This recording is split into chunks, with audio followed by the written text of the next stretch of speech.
Ladies and gentlemen, welcome. Because this was a jubilee meeting celebrating a 25th anniversary, I took the liberty for my second talk to look back in what I know best, that is my own life, and to look at what has thrilled me mathematically. And as a matter of fact, I even take the liberty of going a little bit more back than just 25 years. It will be somewhat of a potpourri, the extent to which you can discover a common thread in it. Well, that's left to you. My first memory of mathematical excitement must have been in somewhere in 1938 or so, as it was at the age that my mother was giving me a hot bath. And I remember that I was very puzzled and annoyed by the fact that I could not determine the ratio of the sides of a rectangular piece of paper so that when you folded it just once that you would get a thing of the same shape. I couldn't do this. I knew that that ratio had to be somewhere between 1 and 2, obviously, and it had to be symmetrical, but the only hint that I got from that symmetry was a ratio 1.5, and each time that I got 1.5 I multiplied it by itself, and then I got more than 2. And I knew I had to have 2 because I was just folding the paper. And I was very annoyed until my mother explained to me that this check that told me that 1.5 was wrong was a way of finding the answer, and that essentially you had to solve the equation x squared is 2. Well, she didn't use those terms, of course, since we were in the bathroom, but we didn't have pencil and paper, not even a piece of paper to fold. I don't know, maybe she has used a towel, I don't know. But I still remember my excitement that by posing the condition that a number multiplied by itself would have a given product was a way of defining a number. First excitement. Second excitement, I think, was about 10 years later, five years later, and that was when I was confronted with the well-known argument that the 8 by 8 square truncated at the end of the diagonal, so it has still 62 little squares, that this cannot be covered by 31 2x1 dominoes.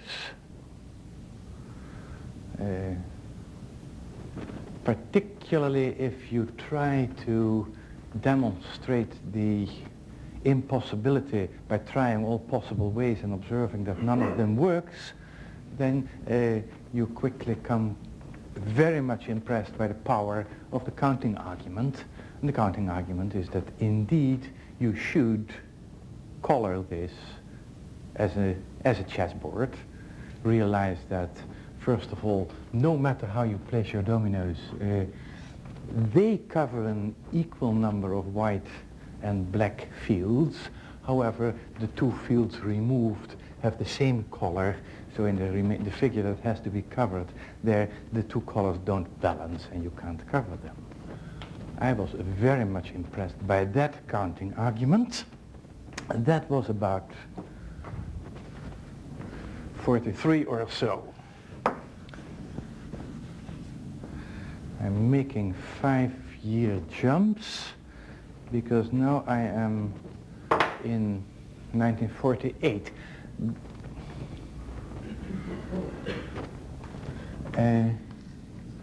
8 times b minus c plus b times c minus a plus c times A minus B. Under all standard properties of multiplication, addition and subtraction. What is the answer?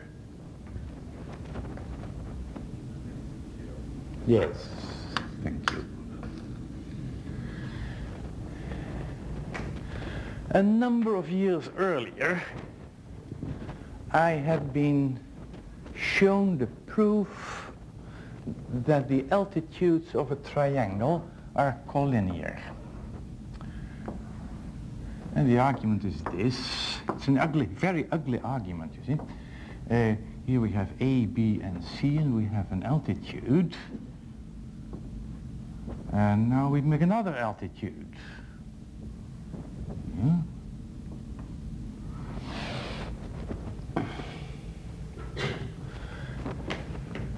Now, call this, bless you. Now, AC over BC is AC over BC, but both multiplied by the cosine of gamma, which we have here.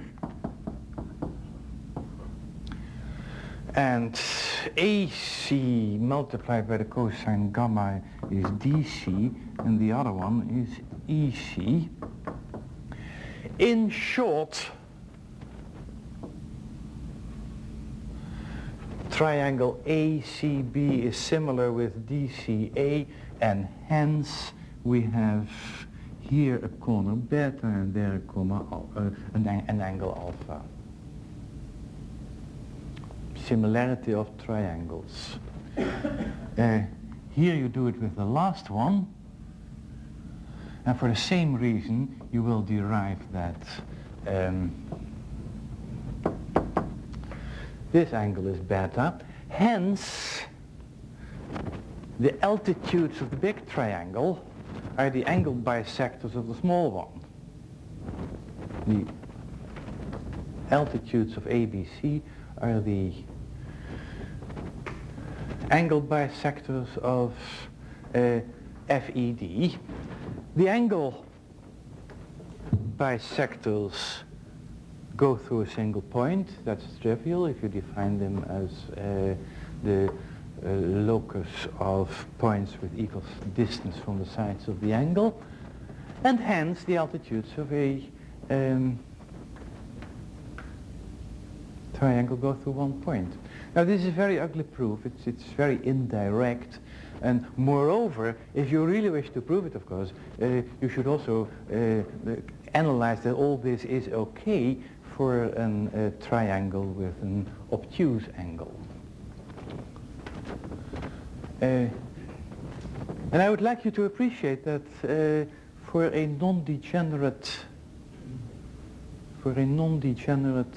triangle, this is a proof of the fact that the altitudes go through one point. You see, here we have an origin, and this is a vector A, and this is vector B, and this is vector C, and therefore this is A minus B, and this one is B minus C, and this one is C minus A, or what is it? Yeah.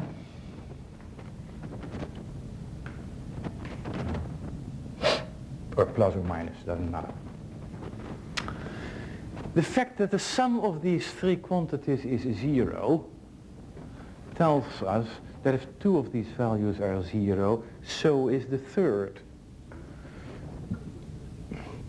Now interpret these A, B, and C as vectors, the addition and subtraction is normal vector addition and subtraction, and for the multiplication we take the scalar product, which has all the distribution and symmetry properties, and therefore if two of these terms are 0, the third is 0. That is, if two of these vectors are orthogonal to their opposite side, so is the third. I was very thrilled when I saw this simple calculational argument that the altitudes of a triangle go through a single point. I can leave that.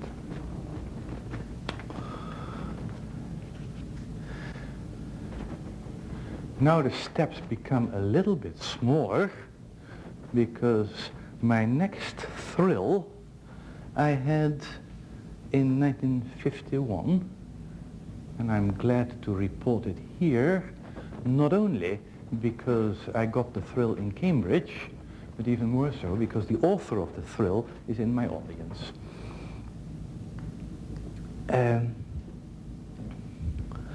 One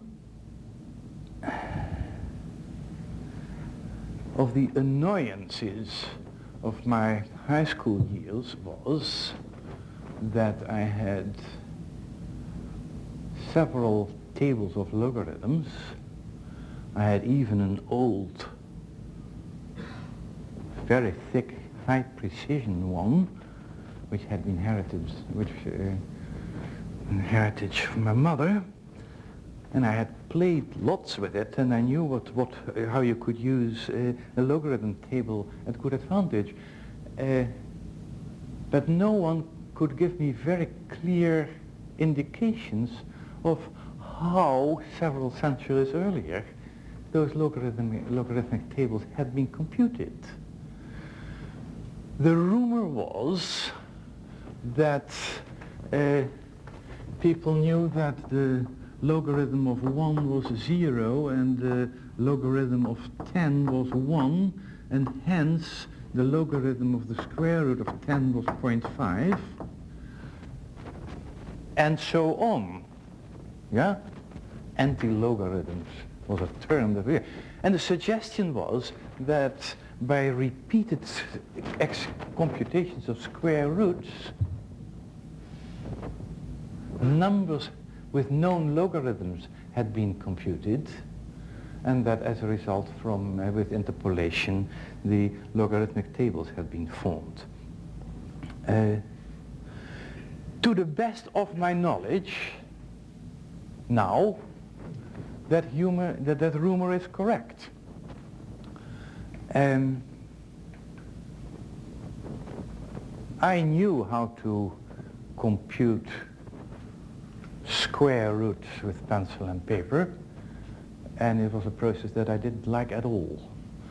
I realized that if you were going to do this your life, that you would get a certain proficiency in it, but it sounded most unattractive. And then in Cambridge, where I was introduced to programming, there was a lovely little booklet, and that lovely little booklet also contained a number of subroutines, and as a matter of fact, it contained 2 subroutines to compute the logarithm. Lo and behold, here was an algorithm using multiplications and very modest things only, that just could compute an isolated logarithm. And I looked, and I was very excited. I will show it to you in decimal, although the Edsger being the Edsger that it was, it did it, of course, in binary, which has further advantages.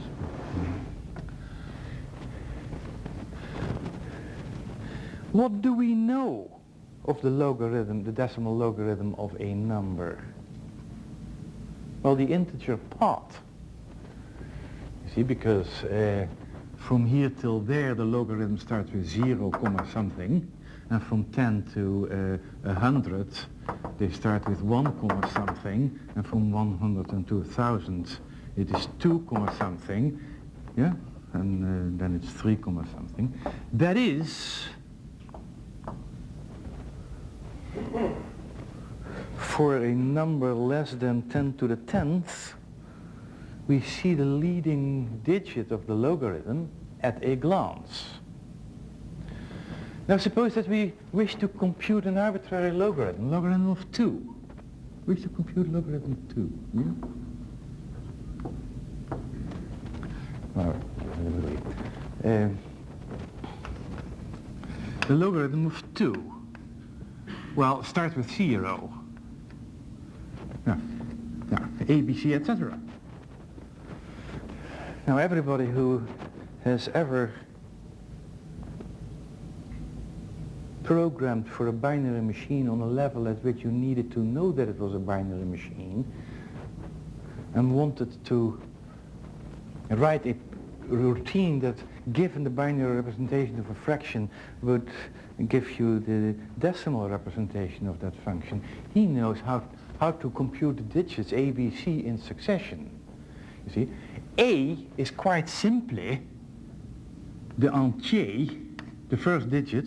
Yeah? If this number is x, then the first digit behind the comma is the entier of 10 times x. So in order to,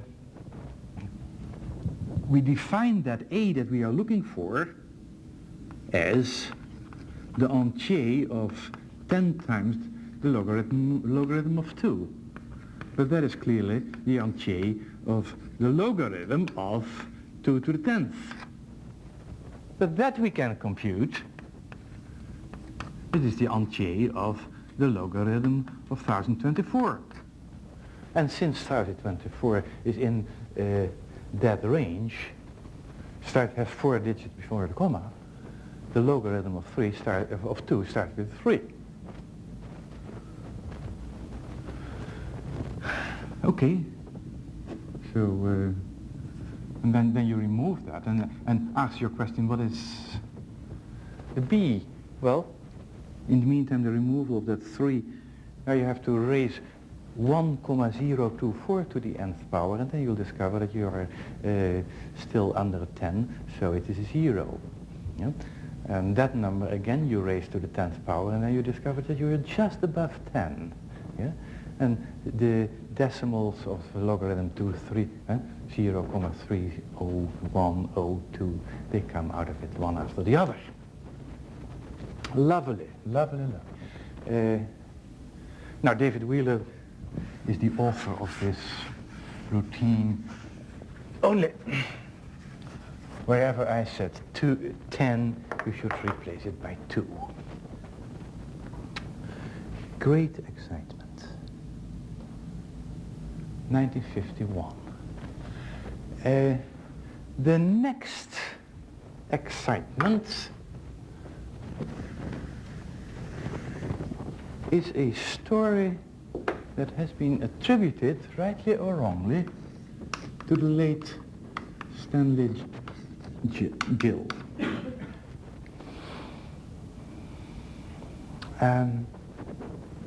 Good old Euclid's algorithm. Yeah? Here we have x at least greater than 0 and capital Y greater than 0.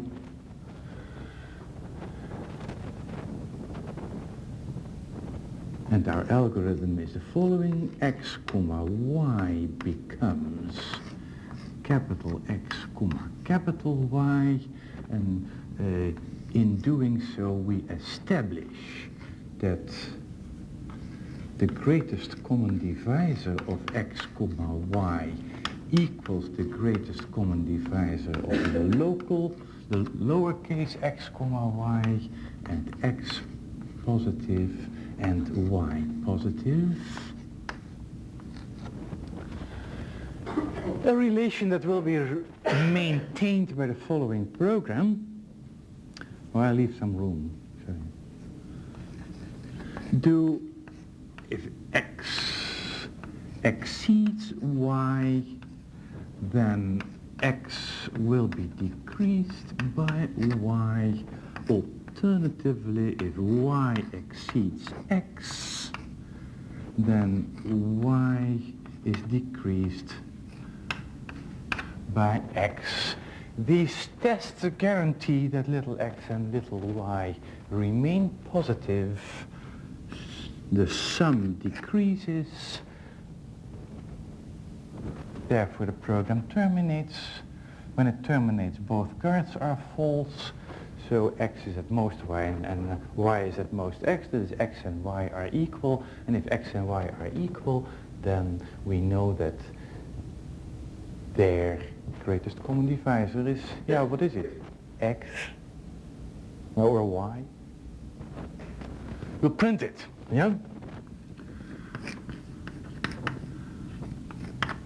Print, well, since I can't make up my mind whether to print x or to print y, I will print their average. No. After the age of 8, of course, I could have printed the square root of the product, but this is, as you see, a purely additive program, so I had better print the average. Huh? Took the product, it would overflow in even more cases. Oh, yeah. Yeah. Yeah. Yeah. Okay. Now I'm going to embellish this program according to Stan Gill. You see, I introduced two new variables, u and v, and they have to be initialized. And in order not to destroy the symmetry, I will initialize them with capital X and capital Y. Having done so, we shall do something with u and v, and in order to make it nice, we say u becomes u plus v. And of course, in order not to destroy the symmetry, we will v becomes v plus u. So that is nice. But now, of course, we have to print something. What shall we print? There's no point in computing u and v if we don't print something. What do we print? Average, of course.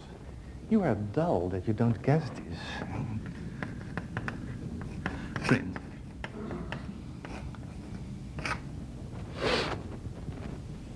Now, you may wonder, of course, whether u plus v is even. It so happens that u plus v is even, so this does not give all sorts of difficulties with truncation or round off or what have you. Question is, what number is printed here? Yeah?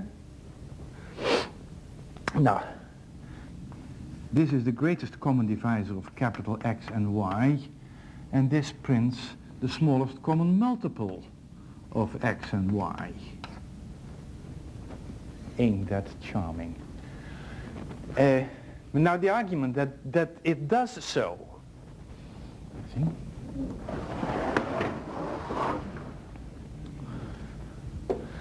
Little u and little v satisfy the following invariant. 2 times x times y equals x times v plus y times u. That's clearly true upon initialization when this term becomes xy and this term becomes xy.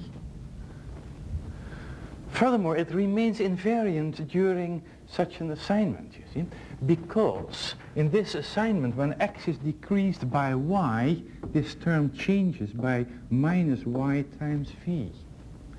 But when u is increased by v, this term changes by plus y times v, and therefore the right-hand side does not change its value. And of course, for the other alternative, similarly,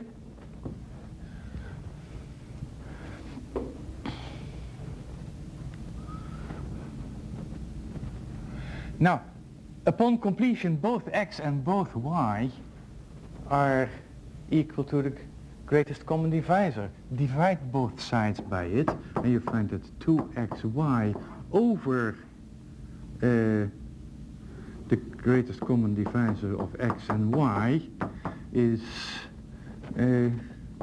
u plus v. Yeah, but this is divided by 2. Yeah? But the product divided by the greatest common divisor is the smallest common multiple of x and y. So there we are. Now, it was this totally simple argument that gave me a great thrill. See, because if anybody doubts about the power of the notion of an invariant in proving things about programs, you should show this example to him. This is absolutely the simplest way of... As a matter of fact, I would know of no other way to demonstrate that upon completion u plus v over 2 is the smallest common multiple. So I can't precisely date that.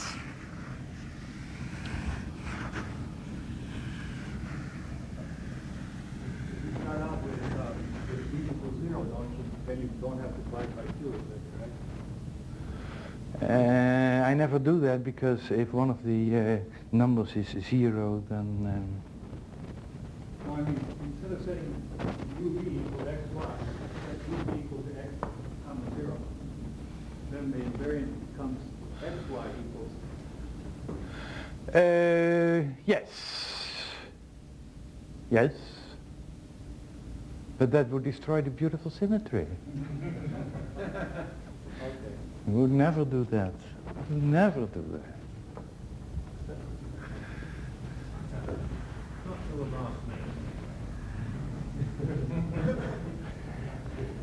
Well, I wished that I had a symmetric way of writing u plus v. Yeah? That I had a symmetric way of writing down an unordered pair.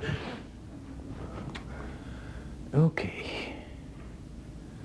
Now I'm not going to make a great jump. Types of arguments that excite me, that thrill me. I'm considering n couples, man and wife, husband and wife, contrary to Don, who was this morning forming those couples. I'm now considering existing couples, a finite non-empty number. So there are n couples.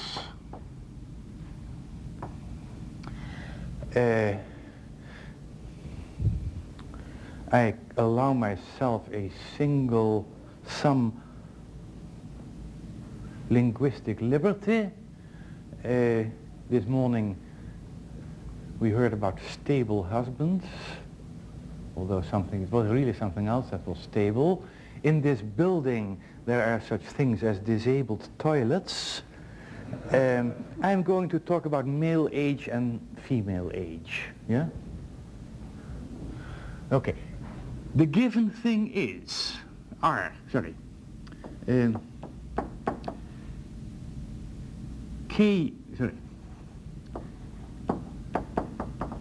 the maximum male age equals the maximum female age. Yeah? That's given. And furthermore is given that if two couples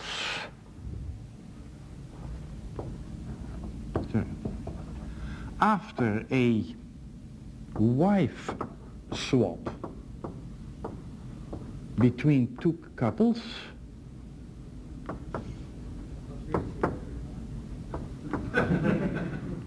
that is asymmetric, yes.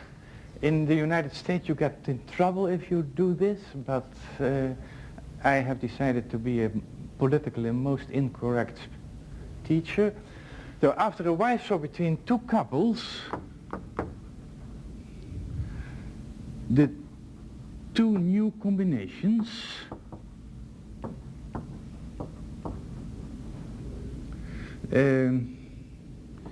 yield the same, or have the same minimum age. Yield, have, I'm not quite sure about which verb to use. It's clear? It's given. If two couples perform a wife swap, then the minimum age in the one new combination equals the minimum age in the other new combination. Is that a better formulation? Yeah?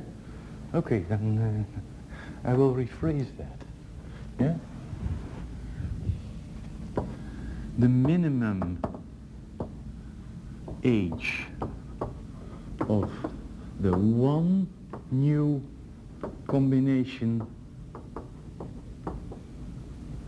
equals the minimum age of the other.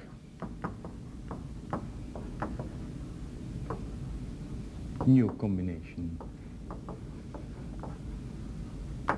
Yeah? And the demonstrandum is that in each couple, male age equals female age. Yep. You have to show that in each couple, man and husband and wife have the same ages. I'll give you two proofs for this. And then you can compare them. The one proof is a two-stage proof, because we first establish a lemma, and that is there exists a couple with both ages maximal. Yep. Now the argument is as follows. There exists a man of maximum age. Now here we put that man, yeah? And the fact that he is of maximum age I will indicate by writing a little big M with it, yeah? So here's a man of maximum age, but there's also a woman of maximum age. Now, either they are married, and then we have established our demonstrandum. If they are not married, then this man is married to some female, and this woman is married to some male. So here we have two couples. However, if the top couple and the bottom couple perform a wife swap, then the new combinations are the left combination and the right combination. I hope that people that know that I do not like pictures appreciate how sweetly here I use the two-dimensional blackboard. And now we apply that afterwards the two combinations have the same minimum age. Now the minimum age here is obviously capital M, the maximum age that occurs in the whole lot. And therefore it is one here as well, so we can plug an M here and an M there. And we have established that prior to the wife swap there exists a marriage with at least there exists at least one marriage where both women are of the same age. Okay, so now we have established our lemma. Yeah. Now we have that. Now we have found a couple of maximum age. We are going to use them, and we consider an arbitrary couple.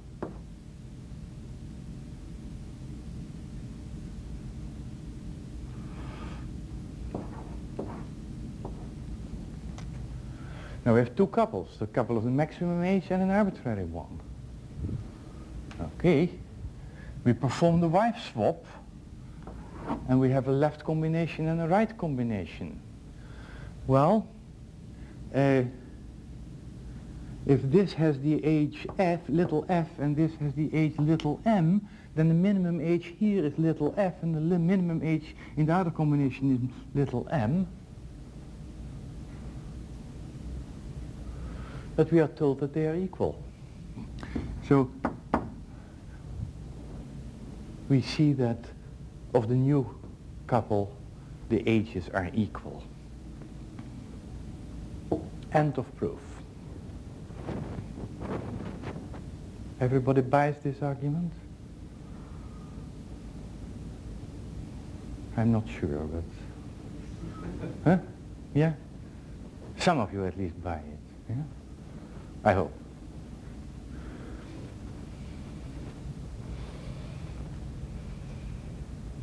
Now a completely different style of argument. Let's calculate. Let's calculate. That is, let's manipulate formulae. Now then, first of all, I wish to demonstrate, to formalize what has been given. Now, let little x and little y range over couples. Let mx be the male age of couple x, and let fx be the female age of couple x, and so for y. Now the first thing that has been given, 0, is that the maximum male age equals the maximum female age. Well, how do we write down that? The maximum over little x, over couples, and the value I take the maximum of is the m of x. I use this as the maximum over x, over the couples, of the male age of these couples. And the upward arrow and the funny brackets are a quantified maximum taker. It has been given that that equals the maximum over x of the female x. So that's the first thing that has been given. The next thing that has been given is the wife swap. Well, have a look. If we have couples x and y, then the two ages occurring in the one new combination of the y swap is the m, the male age from the y couple and the female age of the x couple, and in the other new combination we have the male age, we have the female age of the y couple and the male age of the x couple. And that being so, we say, well, the minimum of this, and I will write this with an infix downward arrow, equals the other minimum. So with the convention of a downward arrow for the infix minimum, I have now described that the wife swap leads to new combinations with equal minima.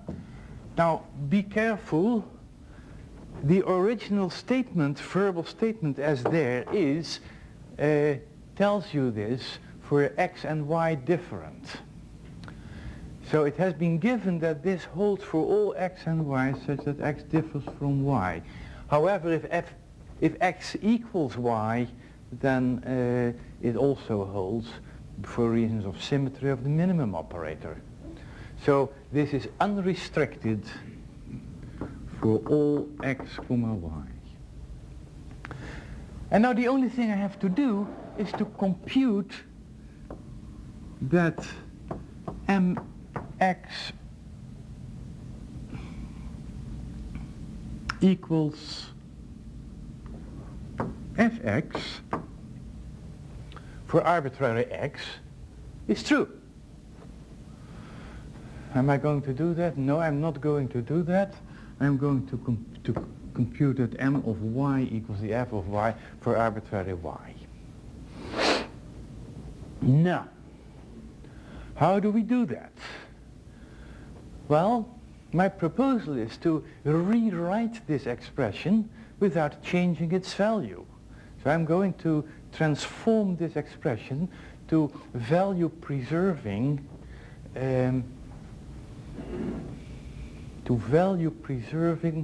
rewritings. Now,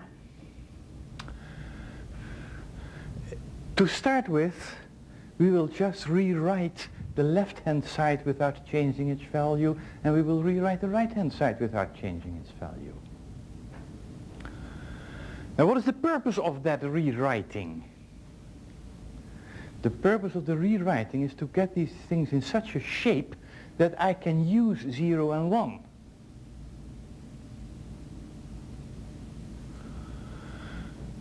But 0 contains a quantified maximum.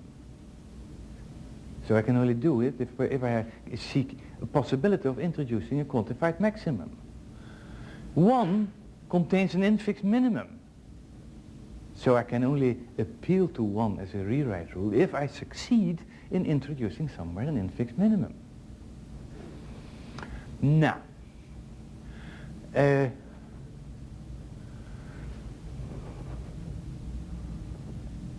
what do I know about the m dot I, the male age in capital Y, and the maximum of the male ages? M dot Y and the maximum of the male ages. Well,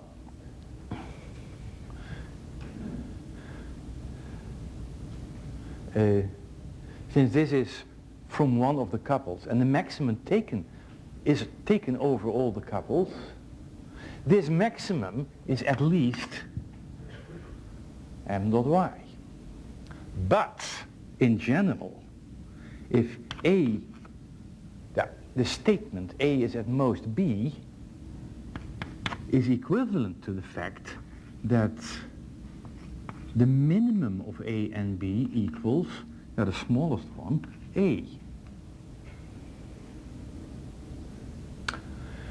So,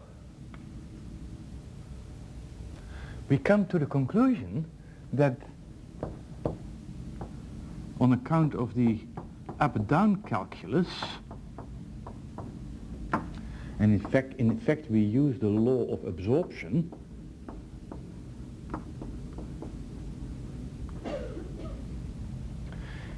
the m dot y is the minimum of itself and the maximum male age. So there we are. The maximum of x, m dot x. Funny close. And at the right hand side I do exactly the same thing. I say, well, the f dot y is equal to the f dot y minimum, and now the maximum over x of the female ages. And you see that at a single stroke I have succeeded in introducing both my quantified maxima and the infixed minimum. F x is the loss of y. Yes. Thank you very much. Okay. But now I can appeal to 0 because now the expressions that are given to be equal, I can therefore replace the one by the other. left-hand side does not change its value if I take the m dot y and now the minimum over x of the f dot x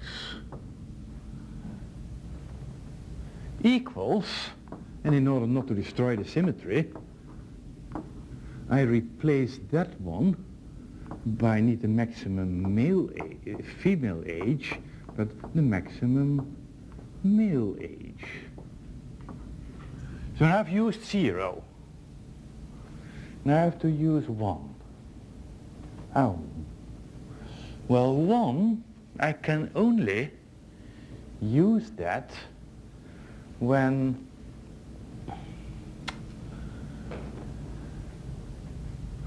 I have that infix. You see, sorry, I made one, I skipped one motivation. The fact that I appealed to 0 by interchanging these terms was partly inspired by the desire to use 0. It was also inspired by the desire to use 1. And I can only use 1 provided I have males and females at both sides of my infix minimum. And now I have males and females and males at both sides of the infix minimum, so I'm in good shape. However, I cannot use 1 yet, because that talks about a minimum between 2 occurring ages, an X and a Y. Now, fortunately, and that is a rule of the up and down calculus, and that is that down distributes over up in exactly the same way as and distributes over or and the existential quantification and all those things. That is, and if you didn't know this, you would discover that this is a necessary lemma to prove the whole theorem. I suppose that people know the up-down calculus, and then this is rewritten as the maximum over x of m of y down f dot x. And the right-hand side, similarly, is written as funny open, the maximum over x colon colon, the f dot y down the m dot x. And now we are in a shape to appeal to 1, because 1 states that for all x and y, these two expressions are equal. Hence, when you quantify over them on account of 1, this is true. So there we are.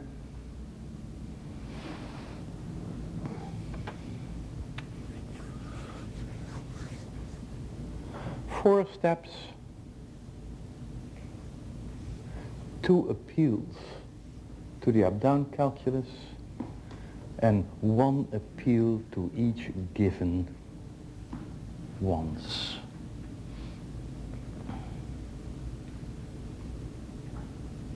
I love this argument, and the reason why I love it is because I can present it without pictures, because this is the type of argument one can construct without any invention, just by looking at, I'm tempted to say the symbol dynamics. It's quite clear that if you wish to use 0 and 1, you have to use them, that you have to introduce the single minimum and the quantified maximum. Yeah? And the only knowledge it uses is some knowledge over the up-down calculus. But that is a very general topic, and it is not unrealistic to assume that that belongs to our luggage.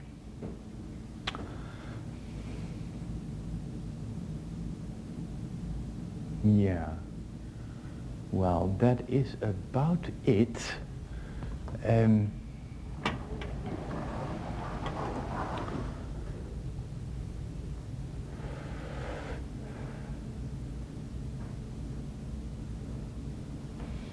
There are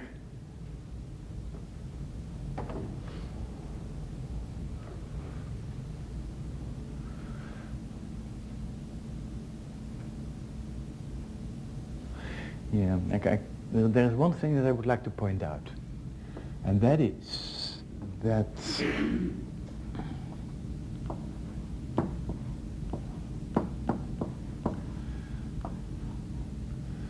if you wish to show that some predicate that depends on the expression x, which I assume also to be a predicate, but that's not essential, and this is everywhere true,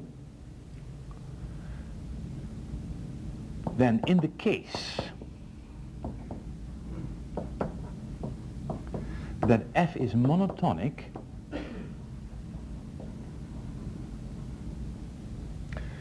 which is a regular situation, one of the most fruitful ways of rewriting this is that there exists a z such that z is stronger than the expression, and everywhere the f of z holds. Now this is an extremely pleasant possibility of rewriting.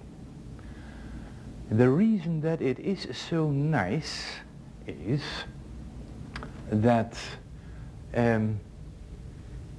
exp, the expression, may be of a form such that the place in which it occurs in f makes it difficult to manipulate there.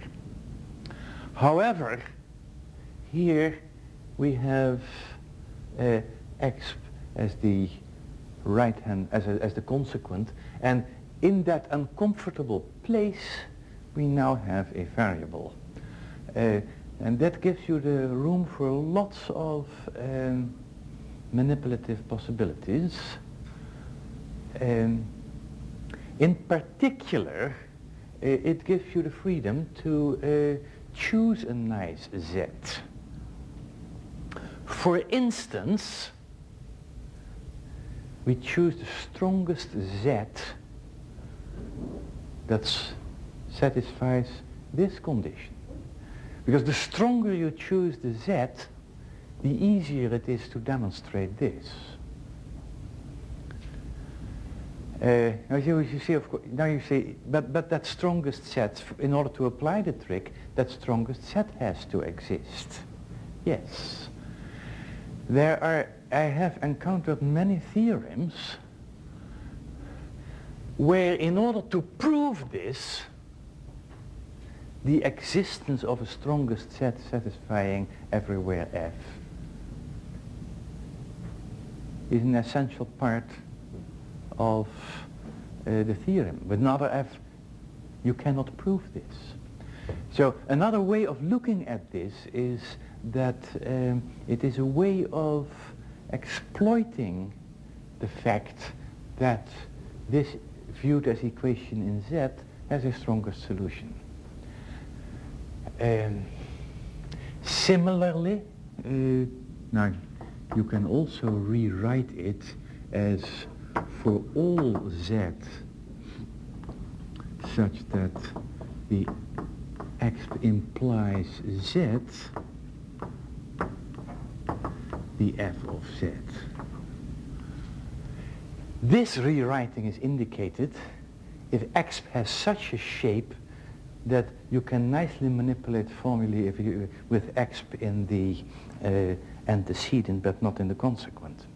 Now, obviously these two rules are extremely general, and I do not have the time to demonstrate them, but believe me,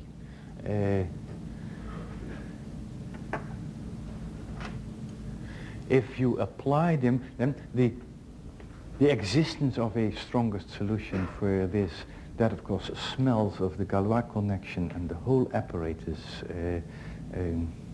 tells you what to do. Sorry that I cannot go into details. Questions? Remarks? Objections? Yes. To the title of your talk, but not to any of the content. Things I have learned and liked. Yes, the kind of. The kind of things I've learned and Yeah. liked. I just wondered whether, having chosen that title, you gave any thought at all to any of the following: interrupts, semaphores, multi-programming, levels of abstraction, etc.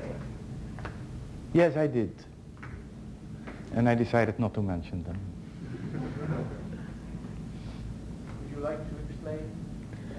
Had you been given more time, would you have? To talk on just that title. Oh. I might have told that my reason for introducing semaphores was because I wanted to move the arguing and showing the correctness of operating systems, to be able to do that in discrete reasoning without any analog arguments. I would have told that for years and years I assumed that that was precisely the same reason why Maurice Wilks introduced microprogrammed machines. That did not turn out to be true. Maurice Wilks' choice, he told me, was purely inspired by economic mechanical considerations. I would also tell that for the first 5 or 6 years that I taught this material, I had the gravest difficulties in convincing my audience that it was a worthwhile exercise to try to argue about the cooperation of such processes without taking their relative speed, velocity speed into account. Speed, you see, yes. Each time the public protested, because I knew the speed ratios, didn't I? And not using that, ignoring that, I threw away valuable knowledge. I've had a hard time convincing people that since the only thing you can do with knowledge is use it in the argument, the only thing the knowledge can do is to complicate your argument, because you have to use